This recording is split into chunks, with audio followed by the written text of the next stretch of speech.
انسان کو خود معلوم ہوتا ہے میں کتنے پانی میں ہوں، کہاں کھڑا ہوں، چاہے وہ لوگوں کی زبانیں بند کر دے گا، دلیل سے، برہان سے، ایکسپلینیشن سے، ریشنلائزیشن سے. آپ دلیل کے ساتھ نہیں، یوں نہیں ہے، یوں ہے، میرا یوں کیا تھا تو اس لیے کیا تھا، یوں نہیں کیا تھا، میری نیت نیک تھی. آپ نے لوگوں کی زبانیں تو بند کر دی.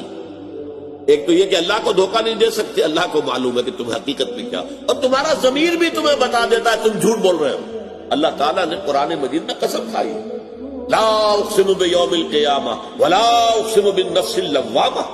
یہ جو اندر سے ملامت ہوتی ہے انسان کی، دیکھو تم غلط کر رہے ہو، تم ظلم کر رہے ہو، تمہیں نہیں کرنا چاہیے. لیکن انسان جو ہے وہ ڈٹائی کے ساتھ اپنے ضمیر کی آواز کو دبا کر غلط کام کرتا ہے. تو ہر انسان کی زندگی کی مکمل فلم، اور جو لفظ بھی ما یلفظ من قول الا لدیہ رقیب عتید، جو لفظ بھی زبان سے نکلا ہے وہ محفوظ ہے، ریکارڈڈ ہے.